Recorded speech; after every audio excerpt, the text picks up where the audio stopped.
Comme vous pouvez le voir, il y a encore pas mal de neige. Alors, au soleil, ça a déjà bien fondu.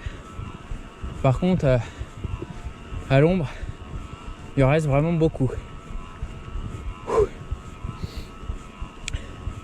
Il y en a beaucoup qui m'ont demandé au niveau du bruit.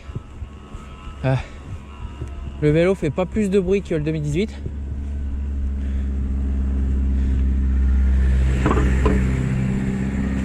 Ça c'est Florent. Donc il fait pas plus de bruit que le 2018.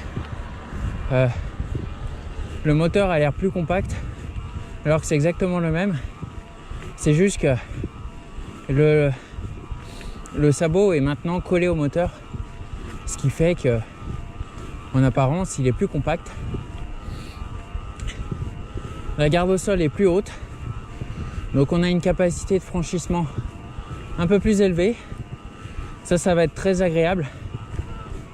J'ai pu l'essayer en montagne avec le Trans E+2, donc le bleu, qui avait une garde au sol où je ne touchais nulle part, alors qu'avant, avec le Fully Zero Pro 2018, je touchais à plein d'endroits.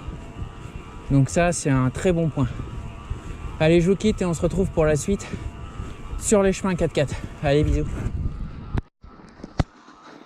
Alors là, on attaque le chemin 4x4.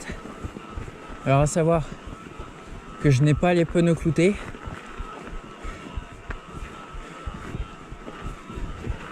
Je les achèterai quand j'aurai de l'argent.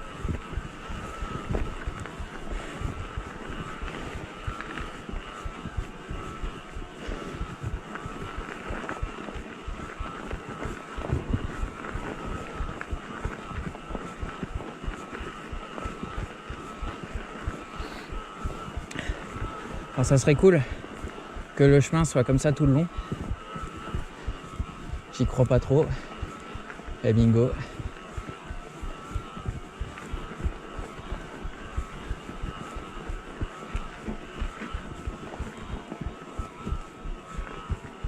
Alors là, je sais pas si je vais pouvoir monter. À bien voir. Et ben non. Je ne peux pas monter, il y a trop de neige, surtout sur les clous. Donc je vais redescendre et je vais vous emmener du côté de la plaine des Prats. Ça sera plat, mais bon, je pourrais quand même rouler un petit peu. Donc voilà, cette sortie elle a pour but de régler le vélo et de vous faire une première vidéo avec ce modèle. Et ensuite, je vous republierai des vélos avec mon ancien, donc le 2017. Et je reprendrai le vélo concrètement à partir de mi-avril, quand la station de ski fermera. Parce que là, vous voyez, comme vous pouvez le voir, il y a beaucoup trop de neige. Et ça sera inroulable. Là, je suis à peu près à 1050 mètres. Et ça devient inroulable. Donc voilà. Ouais les amis. Bon, on est parti pour la descente du coup. Je sais pas si c'est une impression, mais j'ai vraiment trouvé que le vélo grimpait mieux avec en éco et en basique. Là, j'ai monté une côte qui est violente quand même et c'est monté sans problème en basique, alors qu'en temps normal, je la montais pas en power, mais juste en dessous. En normal quoi. On va faire attention de ne pas glisser.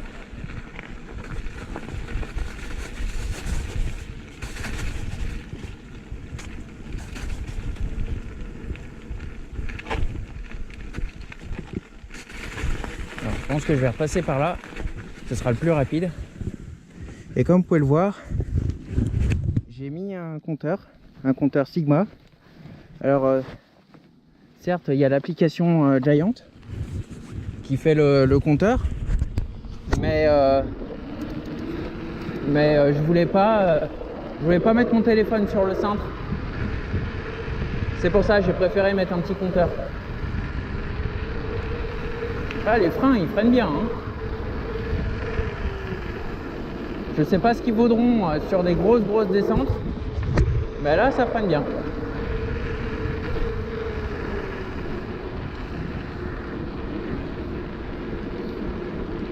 Alors on va voir si on peut prendre le chemin sur le côté.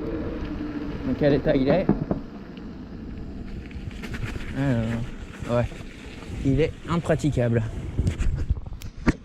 Bon les amis, on se retrouvera pour la suite de la vidéo quand je serai à la Plaine des Pras. Allez, à tout à l'heure. Donc là les amis, on est à la Plaine des Pras. Et comme vous pouvez le voir, les traces elles sont pas larges. Et du coup, il faut pas sortir de la trace en fait, sinon vous cassez la gueule tout simplement. Hop. Voilà.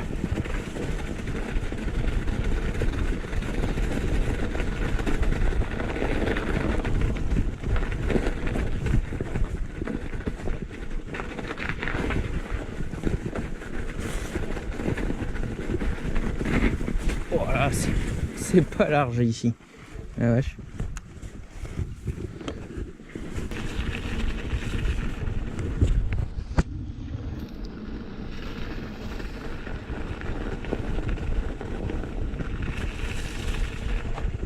Bon, allez par là, je sens que ça va être tendu.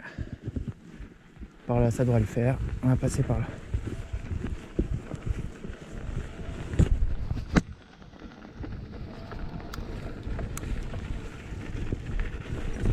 Bonjour. Excusez-moi. Merci beaucoup.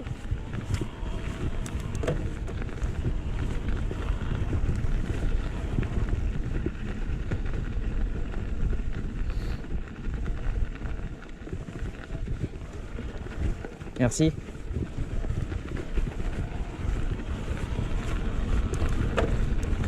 Alors il y a une chose qui est bien aussi, c'est que pour la transmission on est sur du SRAM Eagle, du X01 Eagle, et le shifter il passe les vitesses seulement une par une. Et ça c'est bien parce que ça évite en fait d'éclater le dérailleur. Du coup c'est vraiment, j'avais peur que ça me gêne, mais du coup c'est vraiment quelque chose qui est bien. Vu le prix du dérailleur, c'est très bien. Bon là je vais rejoindre la CRI. Allez, à tout à l'heure.